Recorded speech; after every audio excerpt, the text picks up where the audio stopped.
serious role. This has nothing to do with God's people. This was his secular job. If we want to bring it in today's society, he worked for the government. He worked for the president, right hand to the king. All right?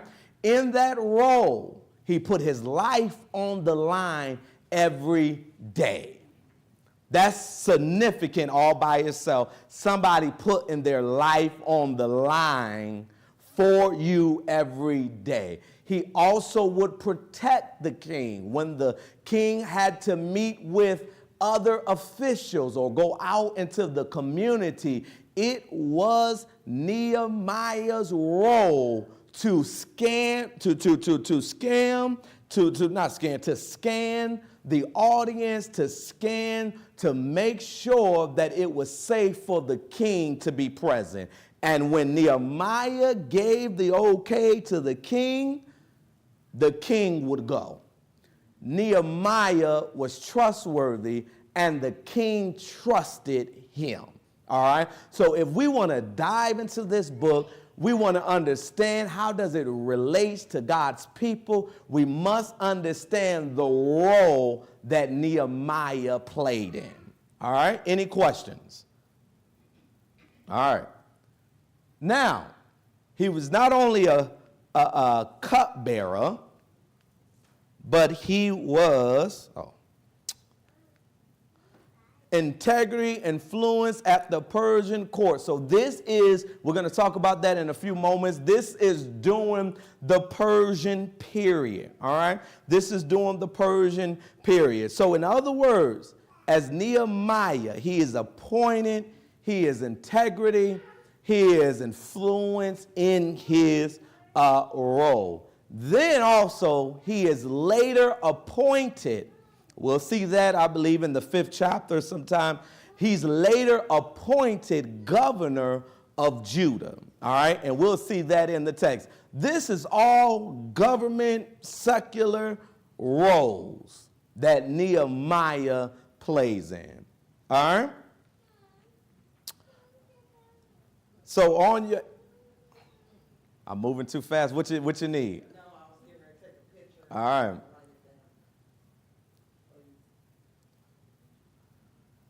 All right, so there's some questions that you have there. Who was Nehemiah? I've answered all these questions for you, so you should have these answers. Personal note, have you ever held a position where God used you in an unexpected way? We're going to see how Nehemiah is used for God's people. But anybody ever felt that they were in a position or how God used you in an unexpected way? Anybody can relate to that? You've been used in an unexpected way? All right. We're going to see that with Nehemiah, all right? Historical timeline. This is a horizontal timeline graphic that I'm going to show. Let me see. You're not able to see it, so bear with me. During this timeline, all right, what happened? 586 BC. During this timeline, Jerusalem is destroyed. If you remember the story of King Nebuchadnezzar, everybody remember that story? And all of the evil that he did, he really invaded Jerusalem. And not only did his son do it, not only did he do it, but his son, King Belshazzar, also did it. During this time, 586 BC, right here, God's city, Jerusalem, is destroyed. Destroyed. The enemy has come in and destroyed the city. The walls are down. The 10 gates are down. So what does this mean to us today? Well, 586 BC, I want y'all to see this. 586 BC, that's when Jerusalem went down. All right? Now, Zerubbabel, he's not a priest, he's not a prophet, he is appointed as governor over this situation. That's King Zerubbabel, who is now appointed to try to help rebuild the walls. Now, in order to understand this, we would have to go into the book of Ezra.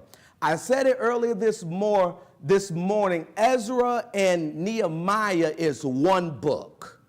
Just people like us, and they have divided the book. But this is one book together, all right? So we would know more about Zerubbabel. If this was a biblical class, we would be studying Ezra and Nehemiah together. Sometimes in the text, under the Persian period, the Bible overlaps with one another. So we have Ezra, we have Nehemiah, we also have the book of Malachi that is all being written under this time.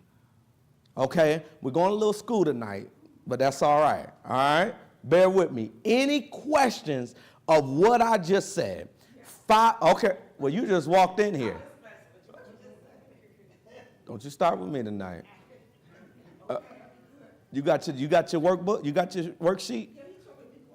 All right, well, good. All right, so listen.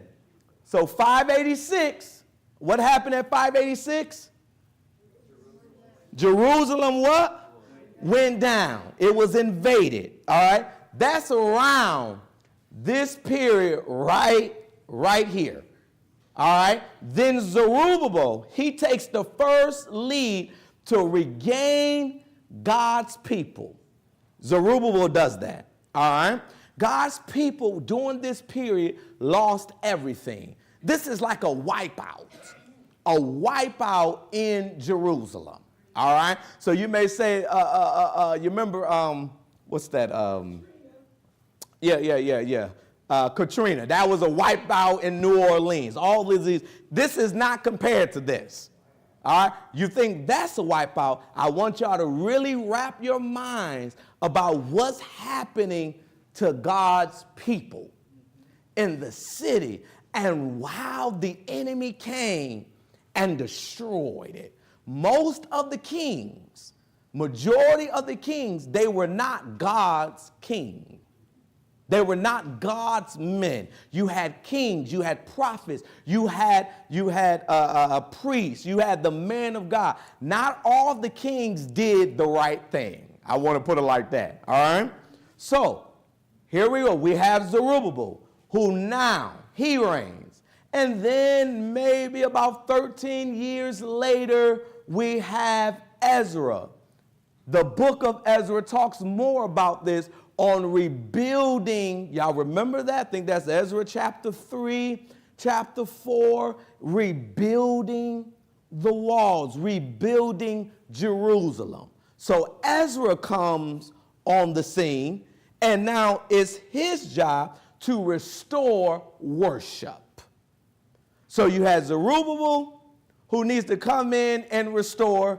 Now Ezra comes in, and his focus, we would have to look more in the book of Ezra. His focus is, y'all worship is not even right. So his main goal is to restore worship. All right? So Ezra came in. Now we're in Nehemiah. So Zerubbabel had a job, was to get the temples. Ezra had a job for the law that contained their worship, because now God's people decided to worship idols and have an idolatry. And Nehemiah's job was to get the walls back up. Any questions or thoughts? Is this making sense? Or y'all like, oh my goodness, I don't know what we just said. Listen, be honest, tell the truth, stay in the church. It's all right, I can slow down. Just don't say, go ahead. You're like, oh, I'm a little confused. I want to make sure before we go on where we are. We have to understand it historically to understand the book. All right? Y'all with me? How y'all feeling it? Why does it matter? Y'all there?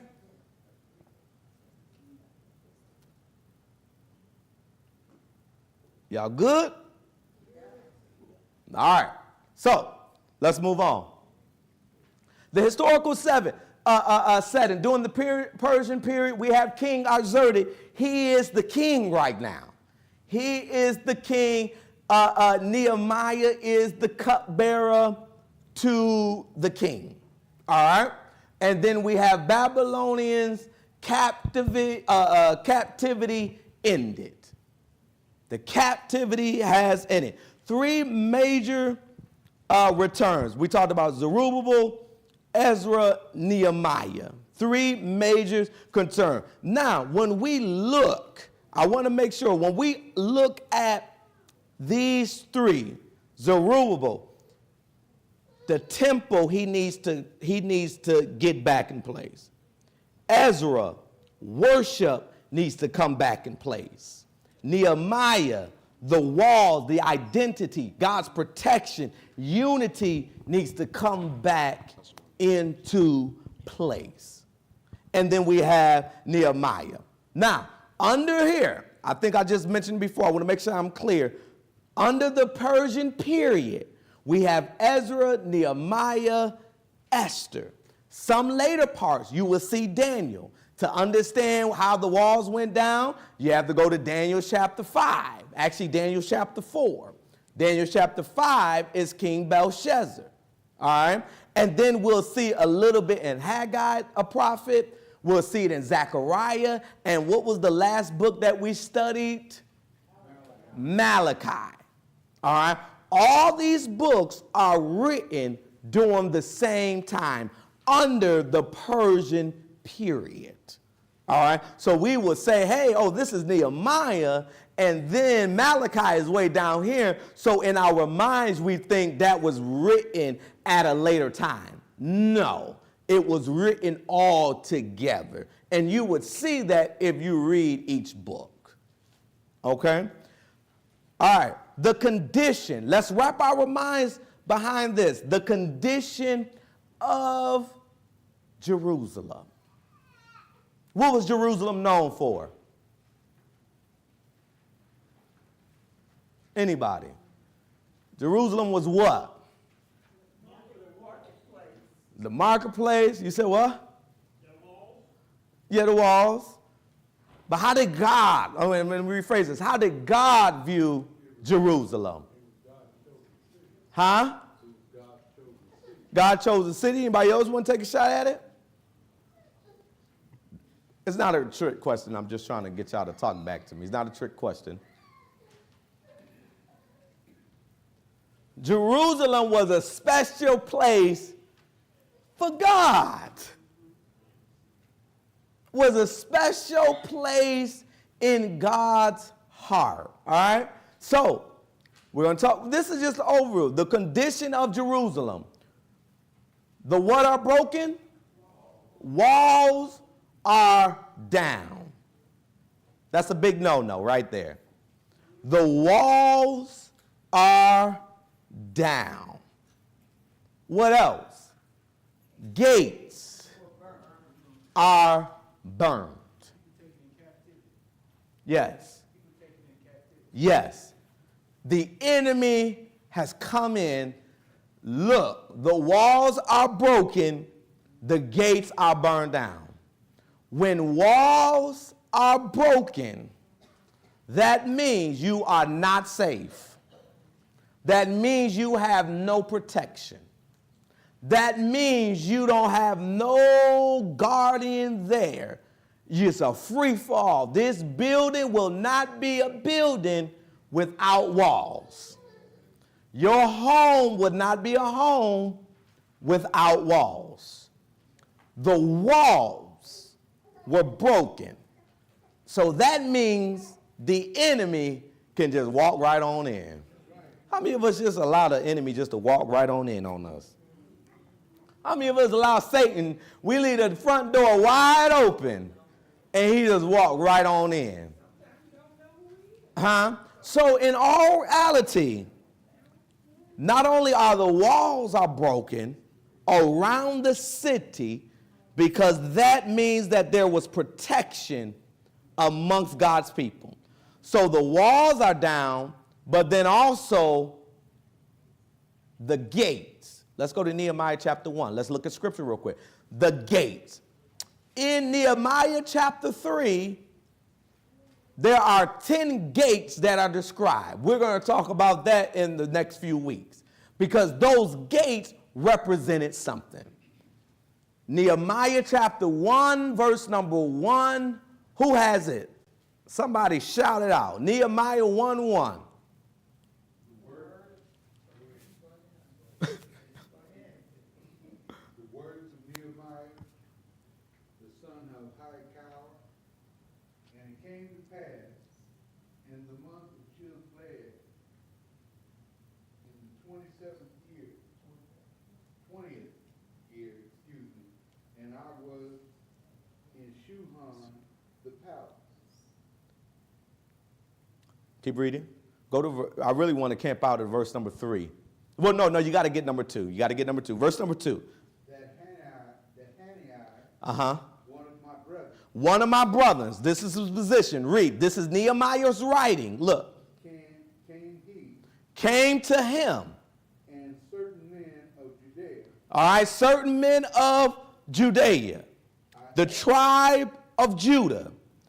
They came from Jerusalem. Read. and I asked them concerning the Jews Uh-huh. that had escaped. Hold up. All right, y'all see this. Nehemiah says, what's going on down there? So it indicates to us that there were some people that wasn't taken in captive. They escaped. Oh, that's a shout moment right there. When you play with God's people, you might get a few, but we should say you can't get all of us.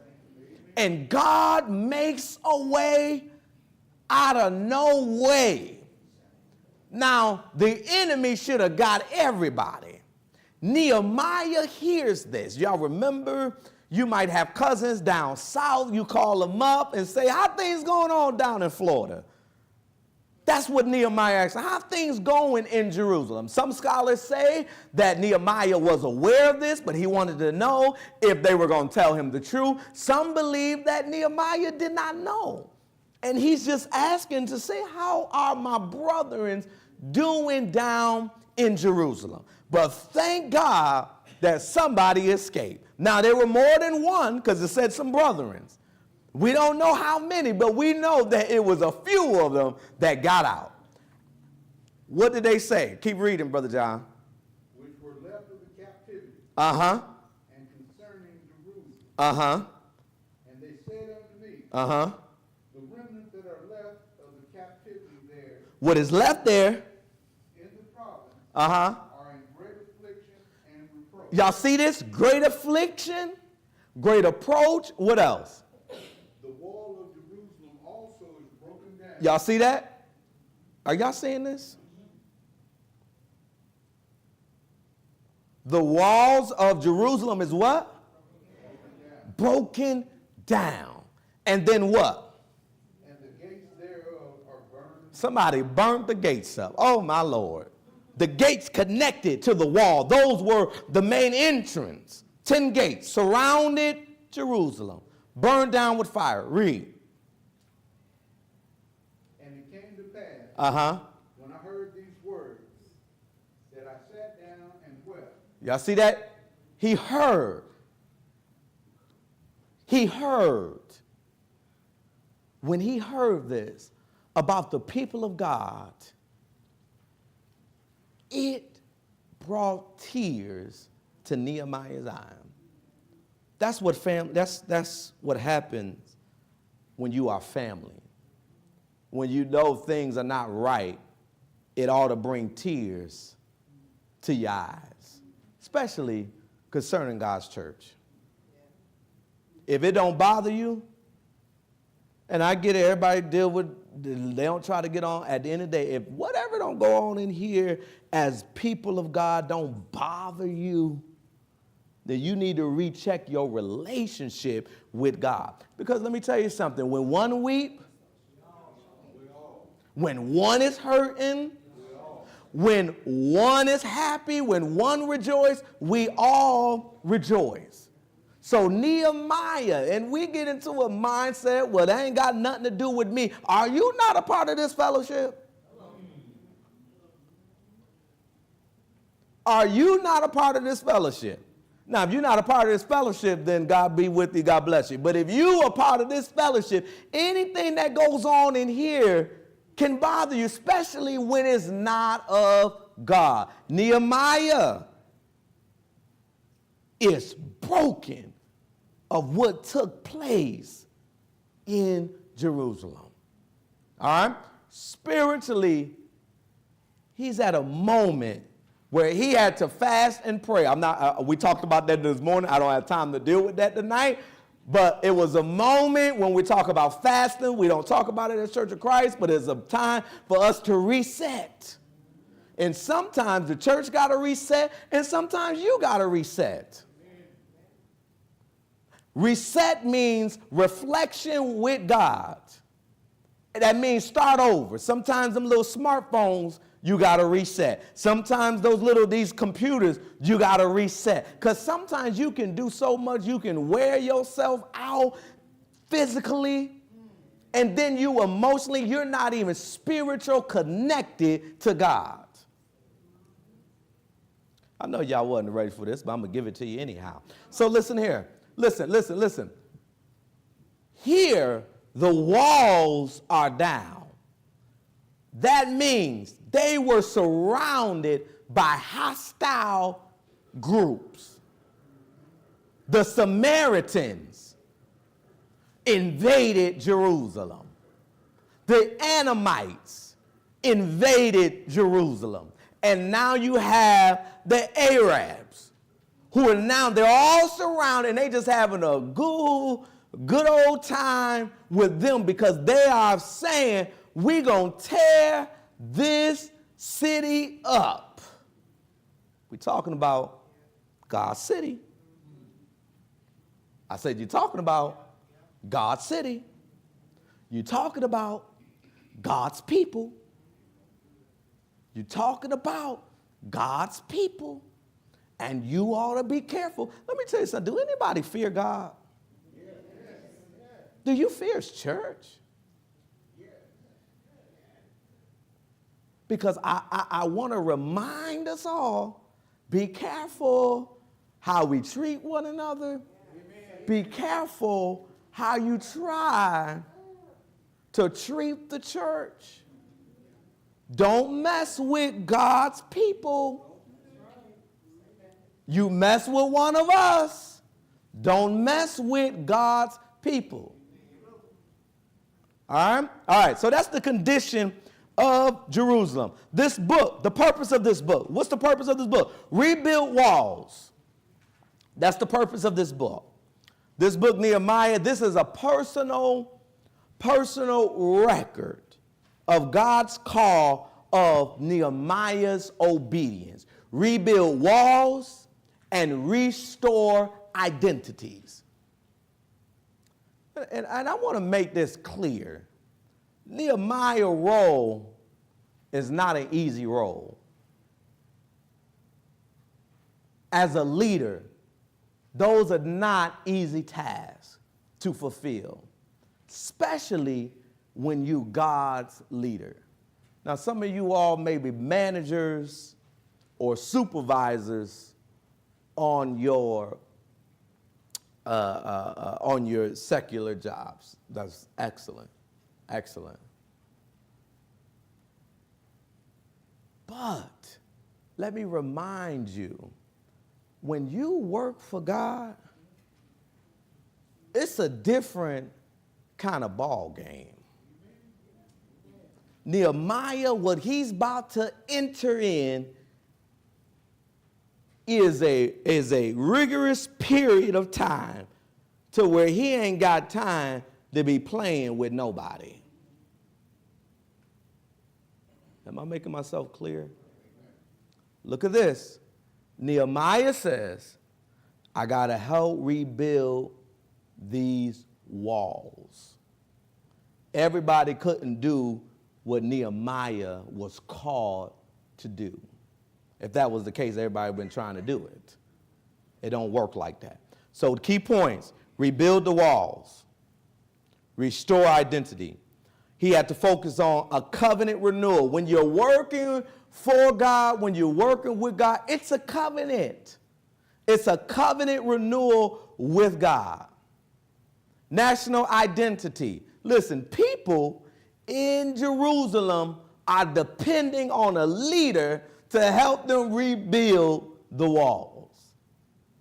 And then it talks about God faithfulness. God's faithfulness. God's presence and order. So it's the key themes.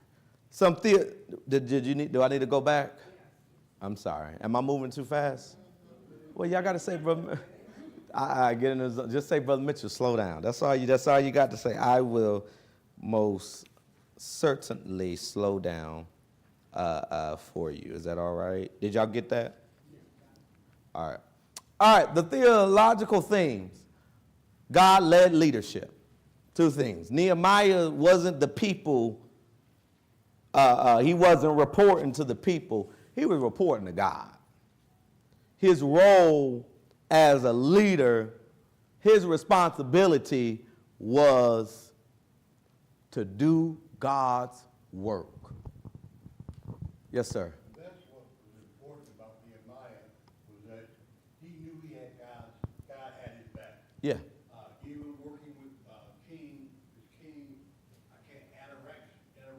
Exerted. King exerted. Okay. God even influenced that king to help Nehemiah get this job done. Yeah.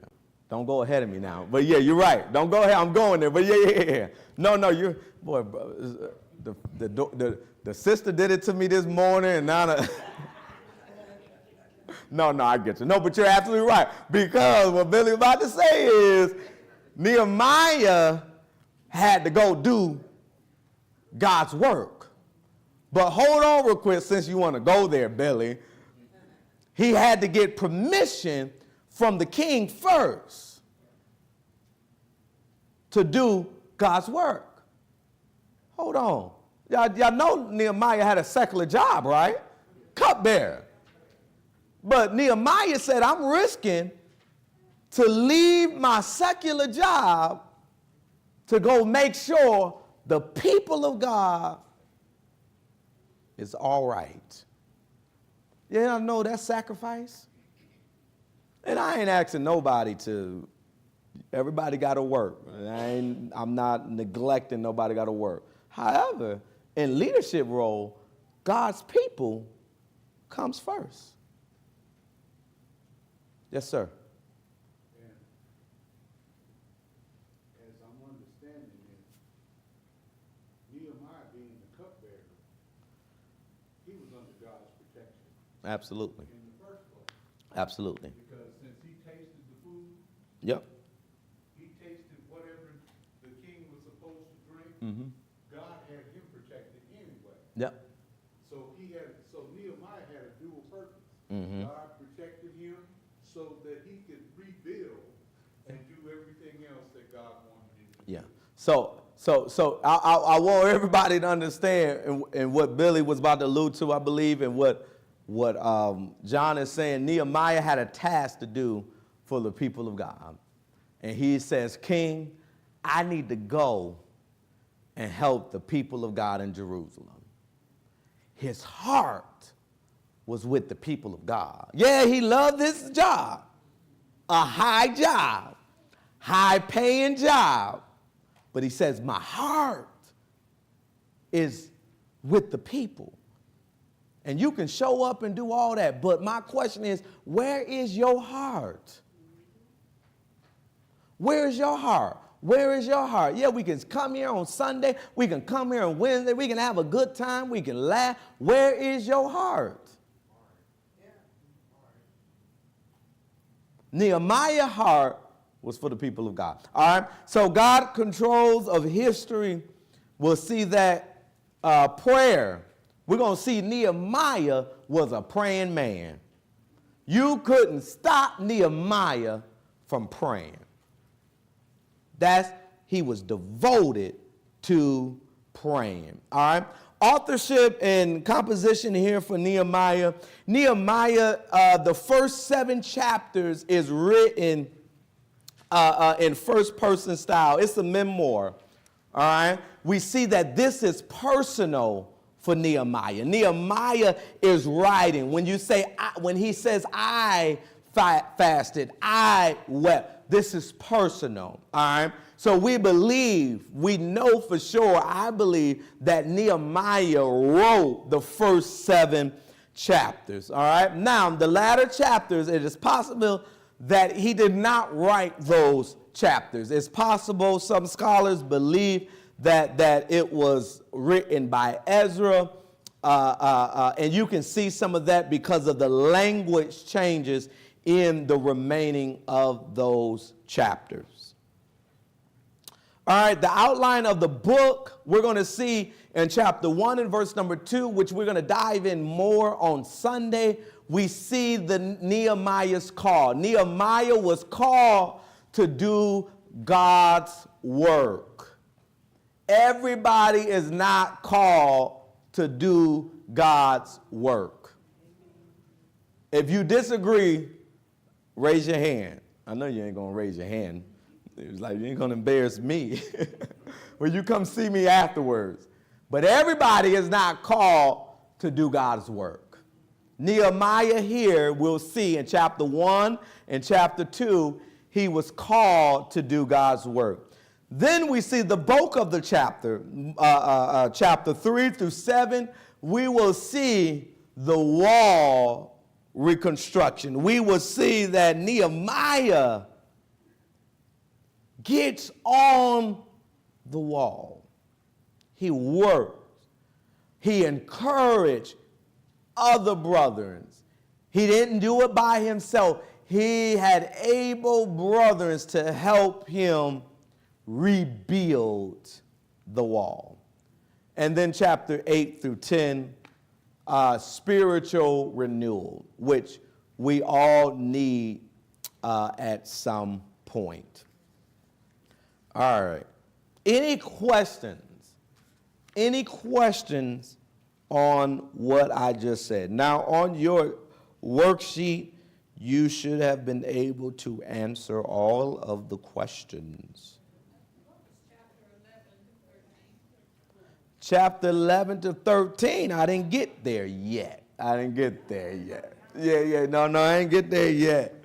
I didn't get there yet. Here you go. City repopulation and reform. There's growth afterwards. There you go. That's chapter 11 through 13. All right, I can move on. Oh, yeah, hold on. All right.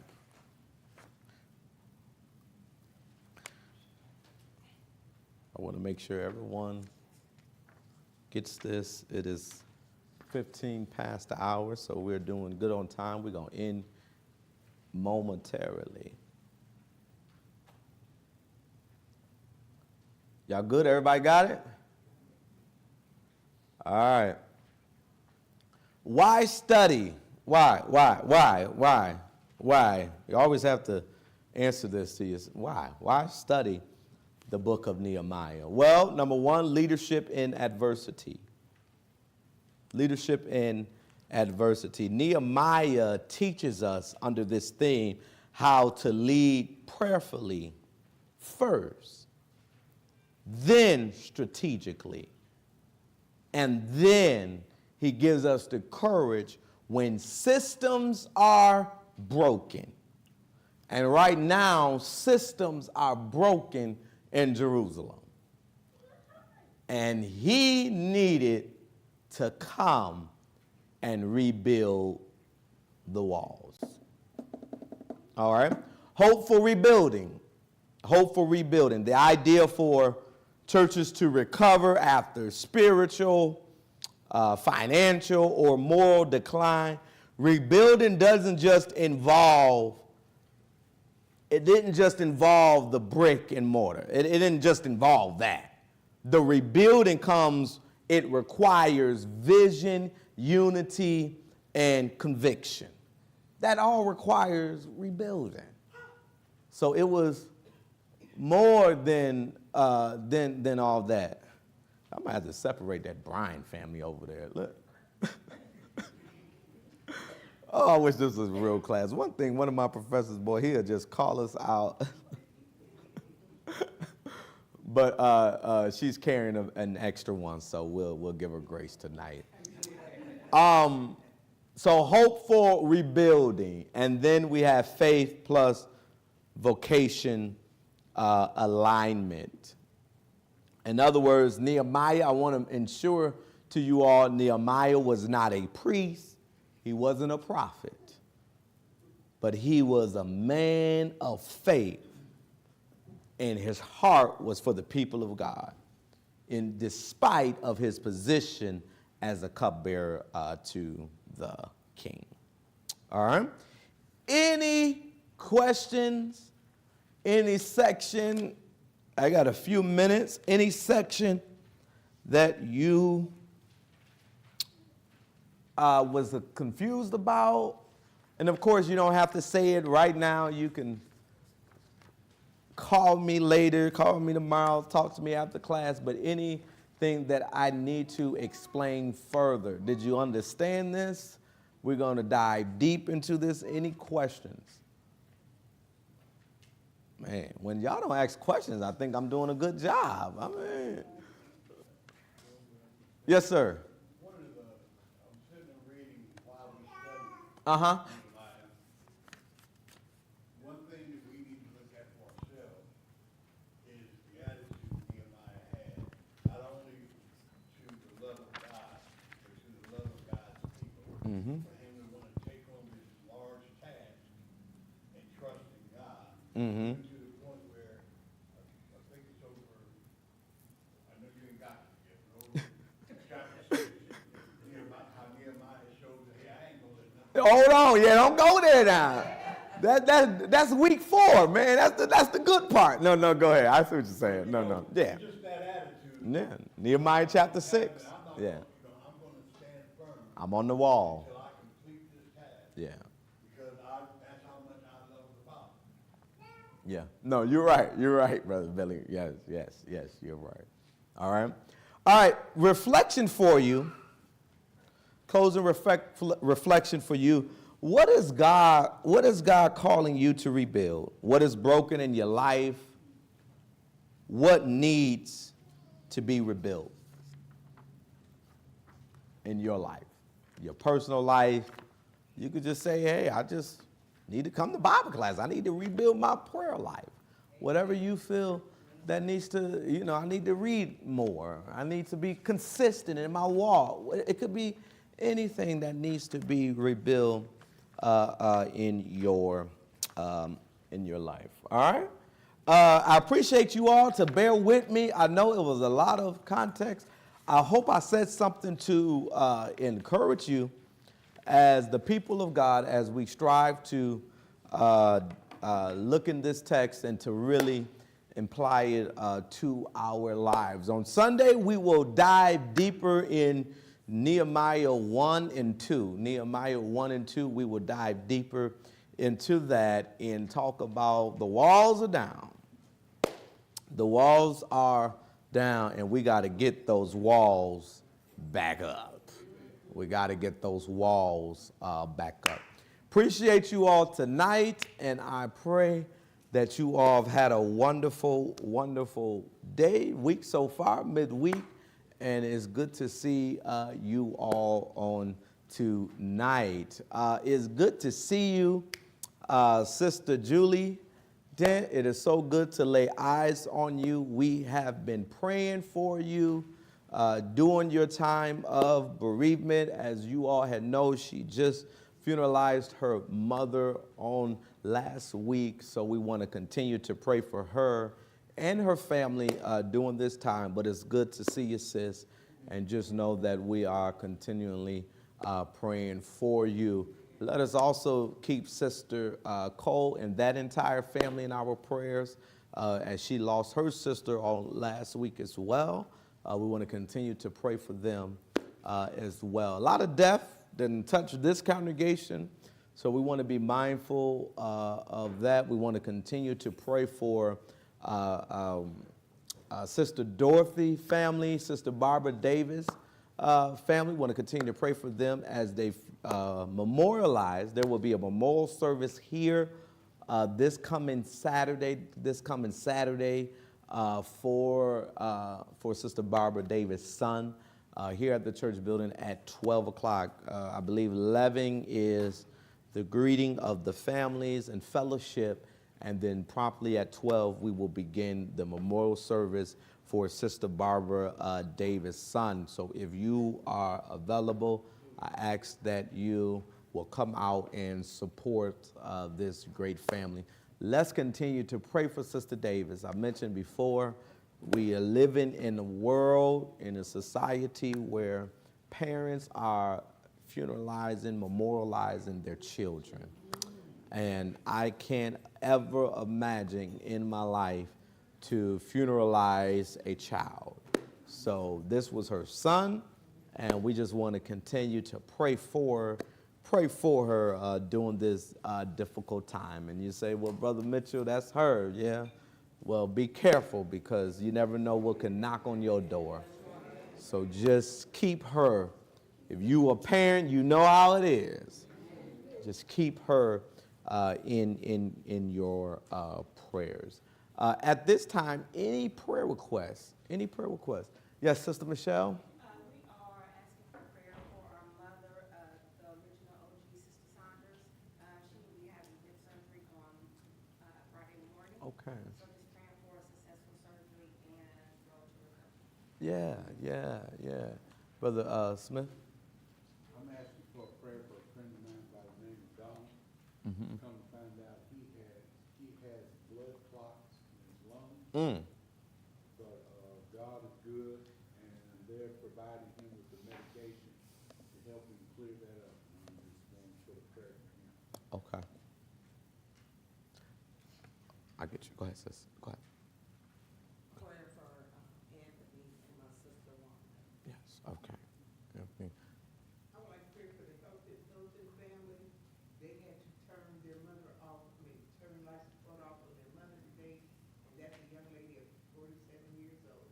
Keep her children in prayer. Yeah, a lot of death, yeah. Sister Yolanda? I met a lady on the bus today. Her name is Mary. She had a test done. They think she's got blood cancer, and so she's asking prayers. Because she just lost her daughter of cancer. So she's asking for prayer for herself. Okay. All right. Anyone else? Yeah. You leaving tonight? Well, you better get on out of here, sis.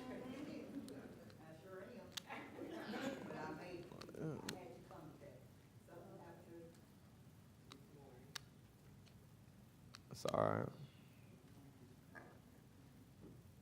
It's all right.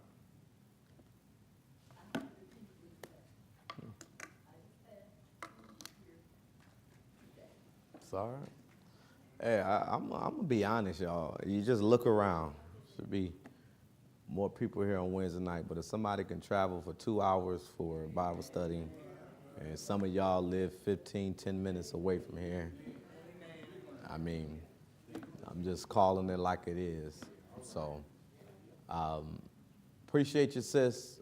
God knows your heart, and you just keep on holding on to God. And there's nothing like, we talked about it Sunday, there's nothing like God's presence.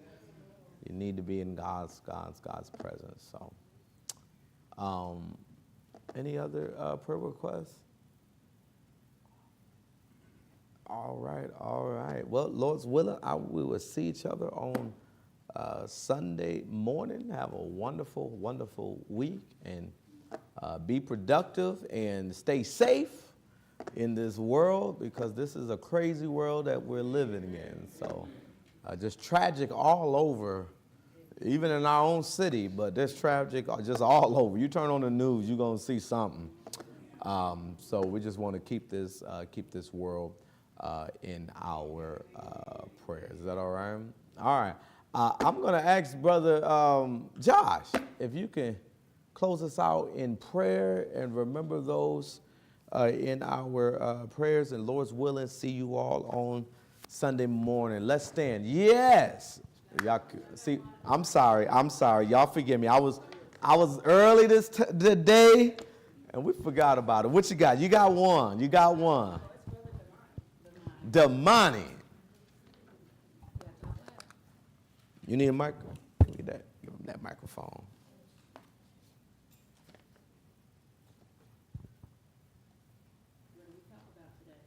We talk about Abraham and Sarah. And what did they have to do? They had to wait. And what do we do when we have to wait? What do we not do? We not mad. Amen. You didn't tell them they had to make a baby, did they? That's all right. God bless you. Let's all stand. Thank you, Brother Josh.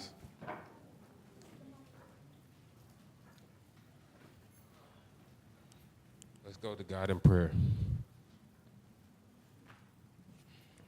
Dear holy and righteous Father in heaven, we thank you for this day. We thank you for letting us assemble here this evening to study another portion of your word.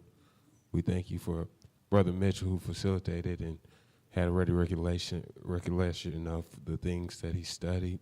Dear God, we just ask that we go forward, with knowing this context, have a deeper knowledge of Nehemiah going forward. Dear God, we ask that you bless everyone that's here today. We had several people who come forward with different petitions to you, oh God. We know you heard them. Dear God, all the people that are dealing with times of bereavement and dealing with all different sickness and ailments, dear God, we just ask that you bless them all in the special way they stand in need, dear God. We ask that you bless Sister Wanda as she travels back.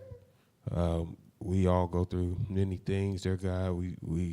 And sometimes we just need you, and it's just a reminder for us all to just cling to you when we're going through those times of need, dear God. We ask that you just bless all those people that that are in times of bereavement, the Davis family who will be burying their family member this weekend, dear God. We ask that you bless us to be that comforting brother and sister that they need at this time, dear God, and we just ask that you bring your Holy Spirit down to comfort them in this time, dear God. Dear God, we just thank you for all the many blessings you continually bestow upon us. Dear God, we ask that you bless us as we leave here, that we will be safe and come across no hurt, harm, or danger, oh God. Dear God, we just thank you and we love you and we thank you for your son. And in his name we pray.